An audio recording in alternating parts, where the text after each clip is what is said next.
I'm Max. I'm Emily. And tonight we're going to Vietnam.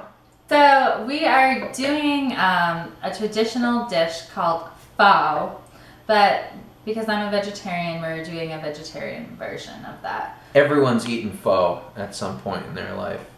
Or they'd be a pho not to. We've already done a little bit of prep work here, and we're gonna get this dish going. It shouldn't take too long. So we've already chopped some of our veggies. We've got our carrots here, our pepper. We used a mild spice pepper. Cubanelle pepper. Cubanelle, but you can use whatever degree of spice that you want. And our scallions. So we're gonna get going here. And we have ginger peeled and sliced in half, and onions sliced in half. And these just go into the broiler for 5 minutes. So now I wanna put my spices on dry on the stove here. Oops, I should open these. While she's doing that, I'm going to get started frying up our tofu. This is the tofu. It's super easy. We're going to just dry roast these. A couple cinnamon sticks, coriander seeds. I don't tend to measure my spices. If you want to be really anal about it, you can, but we're not that kind of show. Some cloves. Coriander seeds will toast up in a very short amount of time. They can burn really And you're easily. supposed to use star anise. Anise. But we just used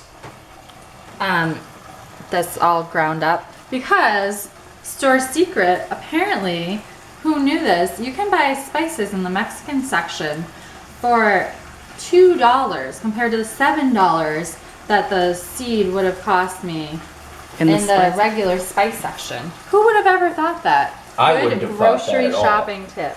Well, I'm doing this in peanut oil. Particularly anything Asian, but tofu and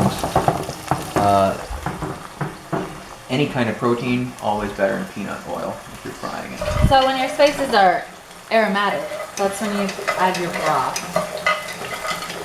Do you think the spices are aromatic yet, Matt? They're so aromatic. In the back here, we are also doing a dessert tonight. Chi bop, Vietnamese sweet corn pudding for dessert.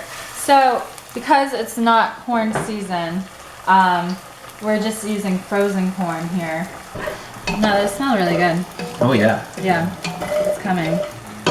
All right, I think I'm gonna add my veggie broth now. Do it. So I just used bouillon cubes because it's much cheaper. And I just put those in water to dissolve the cubes. So now I'm gonna add my vegetables to my stock. We've got 8 carrots, right? 8 carrots. This does not look like 8 carrots. It's 8 carrots. 8 big carrots. All right, 8 big carrots. Peeled. Try not to splash too much of the stock into the tofu. I got it. I got it.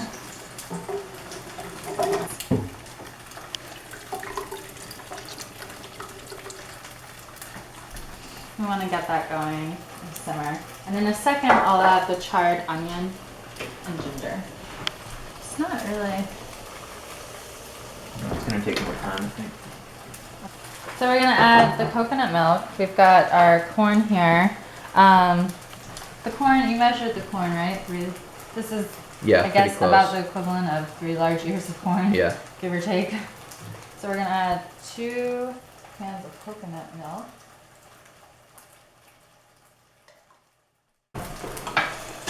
Easiest thing in the world. Once been on the other side for a few minutes.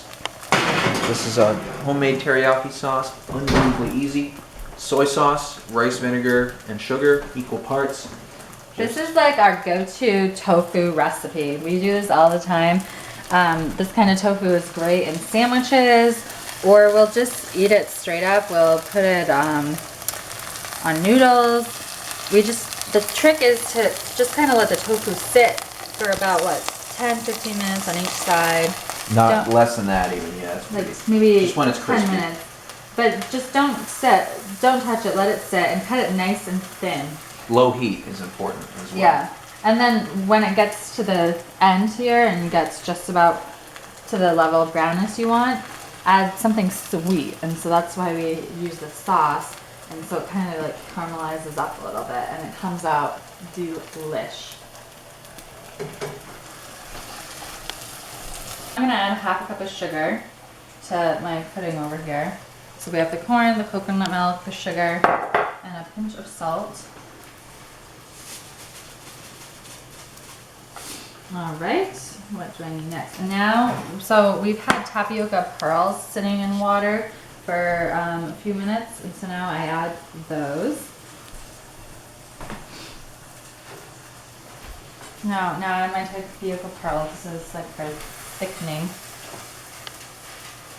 This was a little hard to find. We actually got this at our Whole Foods.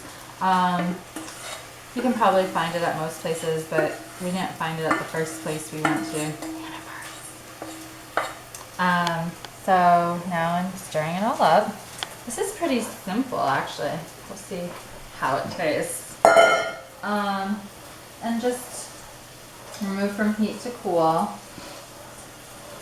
And I'm gonna garnish it when we eat it with toasted sesame seeds. Oh yes, nice and charred. Perfect. Oh yeah.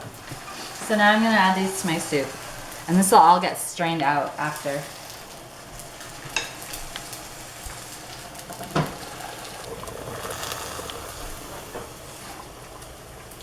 Trick to tofu is frying it in oil, let it sit for a few minutes for the oil to soak in. So we have noodles here that we've just had soaking in water. These are Vietnam Pho noodles. You can buy this in the Asian section of most grocery stores. So this has been soaking in the water to soften, but sometimes I find that if you want them nice and soft, you do sometimes have to blanch them for a few minutes. So I'm gonna do that. Look at how crispy these are coming out. And my pudding. Not simmering quite yet. When cooking tofu in 2 batches, make absolutely sure you clean the pot each time you put in a new batch. Make sure you get rid of all the oil and crud that may have built up, because it can burn onto the bottom of the next batch and make it too burnt, and it won't come out well. So all these vegetables over here are going to be for our toppings. We've got our pepper, our scallions, our limes. You can use Thai basil. We just happen to have regular basil, so we're using that. Now I sound like Rachel Ray. You know how they're always like, we just happen to have this in our kitchen. It's like, who just happens to have half of these things? But we actually did just happen to have some basil. So these are going to be for our toppings along with the sprouts. So we don't really have a lot to do right now. I'm just waiting for my soup to simmer, and I'm gonna just let my noodles soften up a little bit more, and also waiting for my pudding to simmer. Put a cover on that. While we're doing this, actually, come over with me and we'll try a tiny piece of tofu to see if it came out as we wanted it to. I'm not going to try a lot, but I can't stop myself.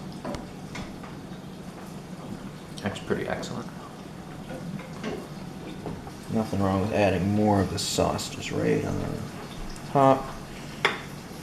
Once the oil is soaked in. Actually, before we can even put it in the fridge, we need to let it cool outside of the fridge. It is that hot. I think we underestimated the boiling point of coconut milk. It's way hotter than boiling water. We had it on high, so I learned a lesson the hard way. We need to let it cool for quite a while before we even put it in the fridge. Taste my broth. Let's see if it seems done.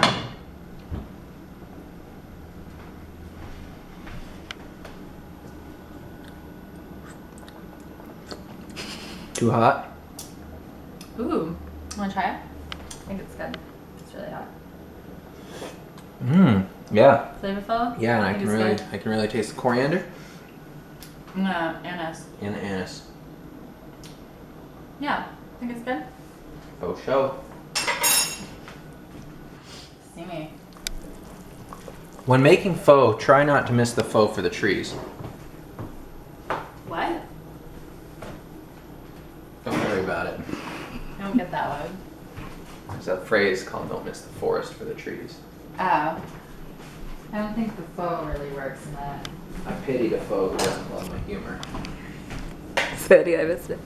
I pity the foe who doesn't love my humor, especially Willem Dafoe. I like that one. You like that one? Yeah. Alright, so I'm just straining the soup. So you just want the veggie broth, you don't want all the vegetables. So I'm taking all the veggies out, and we could even make like a stew with these vegetables. Why don't you we know? puree that stuff and It's a do shame to something with waste it. all this, so we'll do something with this. It kind of reminds me of like beef stew right now. Yeah. We could do like a vegetarian dish with maybe some tempeh. Make like a. Why don't we toss it in the a food stew kind of processor thing. and make like a? I think we should keep it chunky, you know? I don't know. We Make should like get a rid of stew? that. Yeah, we'll get rid of the cinnamon and probably maybe the ginger.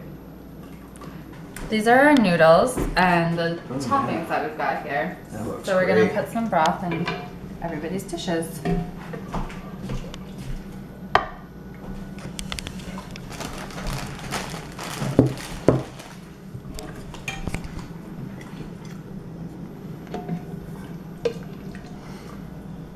Everybody can just top it with what they want. I'm gonna throw some noodles. Oh, on that's that. what the fork is for.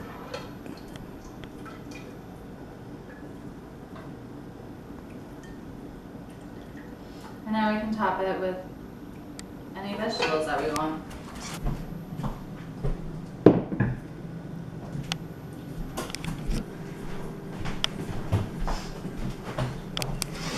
Okay. The test.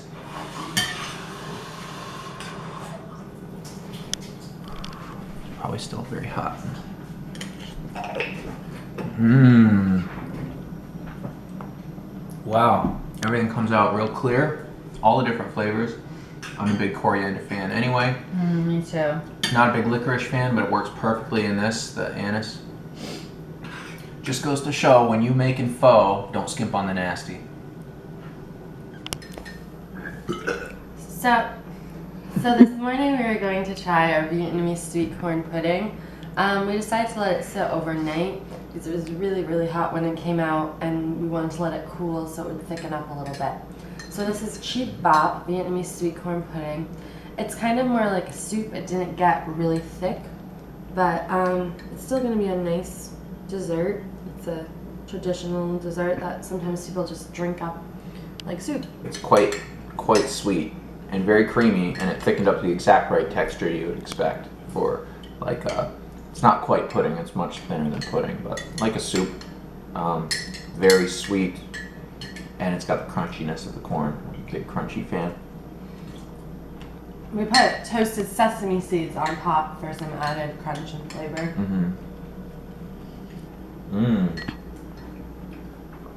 Oh yeah. And if you look at the, it's just an awesome, good presentation too. I'm happy. Yeah, it was pretty easy to make. And it made a lot. Mm-hmm. I'm gonna have this for days. It might be fun to make at a party or something. Yeah. Cheers. We made it!